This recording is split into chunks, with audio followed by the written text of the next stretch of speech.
Yeah, exactly. So again, the whole thing about, and this is, I don't know, I don't know if I've talked to you about this before. I think we've had a chat about this before.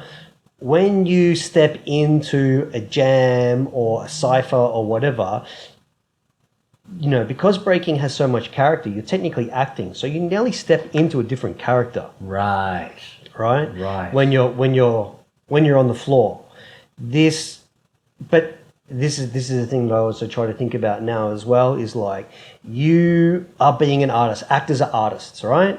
So technically, but you're doing dance with performance or acting, like a lot of the character that people have, a lot of the style that they have. And it's not forced. This is what I'm saying. This is the difference between, like, when most people do acting, they're actually impersonating someone else, right? So they're like, I'm trying to be the president of the United States, or I am this action hero, John Wick, you know what I mean? I have to get into that character. I have to understand their mindset, blah, blah, blah, blah, blah, blah, blah, blah. So when you get into breaking, you're not trying to impersonate anyone else. Right. You have to be yourself, but like turn it up to like 11. Yeah. Yeah. You know what I mean? Yeah. So, because there's that whole thing of like, you can't copy, you can't bite, blah, blah, blah, blah, blah, people's character. Yeah. And, people do copy other people's moves. I get that, nearly no one's original, like in the sense of like, there are some original movements. I'm not discrediting people who have created original movements or whatever, but even Legs, said it, we're all just manifesting, the same stuff in a different place and time. Right. Right. Swipes come from somewhere, the coin drop comes from somewhere. There's footage of, someone in the Middle East doing a drill head spin from like 1912. Yeah. So it's not like it's super original, but then when people put the twists on it, yes, it becomes original. Yeah. But anyway, that's another part of the ego thing about copying, biting, and I used to call it out. I used to say, this guy's biting. I was a biter. I bit shit hard. We all did. We all did, because if you don't take from someone else and then try to flip it or whatever, I mean, it's nearly impossible to be original, like, even in the arts world, like impressionism, like only one guy was allowed to paint impressionism. It was Monet. So sorry, Manet, you can't paint impressionistic because Monet did it first. You know what I mean? Manet's a fucking biter. You know what I mean? So it's like, and there was a whole impressionistic movement and all these famous artists, Right. Right. So the other problem with breaking is everyone's super quick, especially when you're young, to do this, the bite move, you're a copycat, blah, blah, blah, blah. Yep. But it's also, part of the psychological game of taking them out, taking them down. That's battle tactics. Exactly. So it's like really hard when you get, when you're older, you become more zen about things and understand. This is just my opinion. Sorry, I don't know if you feel the same. But for me, I would say, have a drink of water. Yeah. There's two sides to everything. Yeah. Always. And people get breaking or b-boying or whatever mixed with real life. A lot. I did. Like I say, stepping into character, putting on the armor, dressing a certain way, having to walk, everything was about breaking, this, that, this is my character, this is who I am, like it nearly like, I used it, honestly, I used it to define me, but the ego and the character like nearly took over. Right. As it does, though. As it does to a lot of people. As it does. A lot of people. And I speak to a lot of people who've stopped breaking and they go, oh, fuck breaking, man. I can't believe I was like that, that's fucking kid shit. I can't believe I did that into my 30s, Right. But it's like, well, what were you breaking for? I'm fucking glad you said that, bro. I'm glad you said that, bro. Were you breaking because you really enjoyed it, or were you breaking because like it helped define you, or sorry, I didn't have a drink. Yeah, all good, man. Well, let me like. Sorry, bro. No, it's all good. Let me expand on that. Like, I mean, you're speaking some truth. That's why you're getting the coughs, bro. It's not the spicy cough. Don't worry, it's not COVID.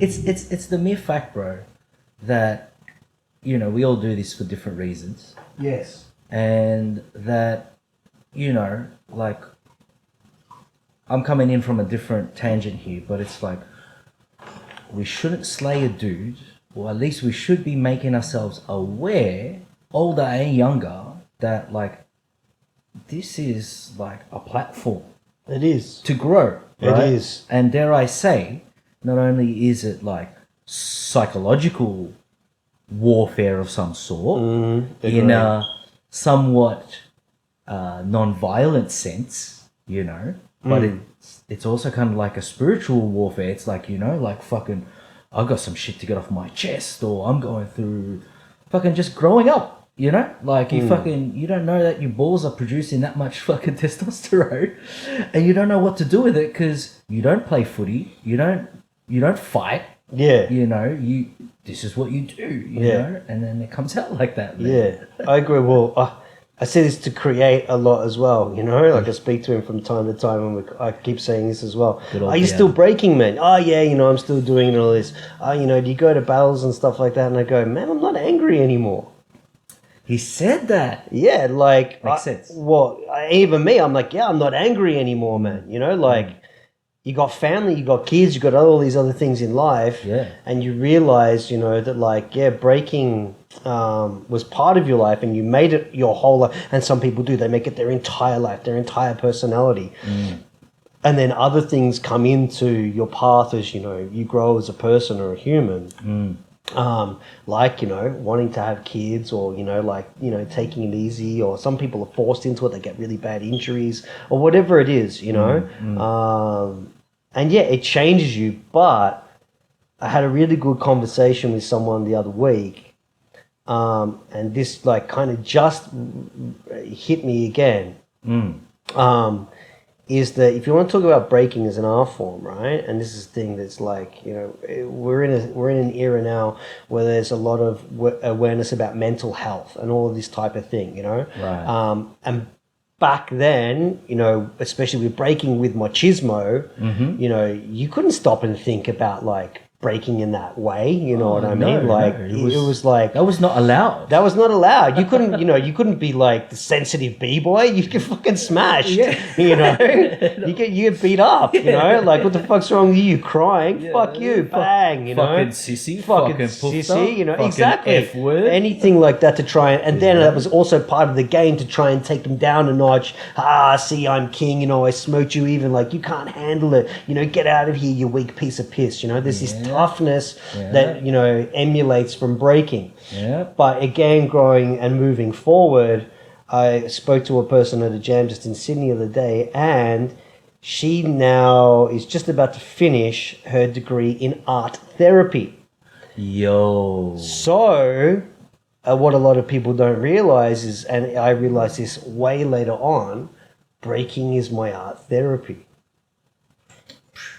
It's helped me deal with a lot of shit because, and you know this because you've done the yoga thing as well, breaking when you're really into it, when you're really in the moment, is savasana. Because you're not thinking about anything else. Yeah, it's that zone. Right, and I can tell you this, many breakers have had it and maybe not realized it because there isn't a technical consciousness in breaking. Like it's not a school where you go to like yoga to learn that savasana is the ultimate. You know, you're thinking about nothing. You know, you're free. You're like actually like technically lit in the yoga world in a sense. Do you know what I mean? But you know, you've been in that run, you've been in that moment, the music, you know, you've connected, everything feels good, you're flowing, blah, blah, blah, blah, blah. What are you thinking about? Yeah. You're not thinking about fucking anything because it's all second nature. You've trained so hard, your muscle memory's there, you know, you're feeling great. It's nearly like the world drops away. Yeah. You know what I mean? Yeah. And this is what's crazy. If you're in a battle or a demo or a cipher or even if it's just a practice, it can happen. You know what I mean? And there's just one other person there or a huge stadium there, you know, like some of these big comps. Everyone sees it, you know, and it's nearly the hardest thing to define because that moment's done, it's gone, you've achieved it, you know what I mean? And then you're out of Savasana or whatever it is into the next stage, whatever it is, you know, or you come back to wherever, or, you know, whatever it is. So That's fucking real. it technically is art therapy. Yeah. Because breaking's an art form. Yeah. Right. And a lot of people use it as a means to express themselves. They've got anger, they've got problems, or they don't have anger, they don't have problems. It's just a way of communicating, because that's what dance is. It's a language, it's a way of communicating. And it takes away the rest of everything else that's going on in your life. And there you are, feeling much better. Yo!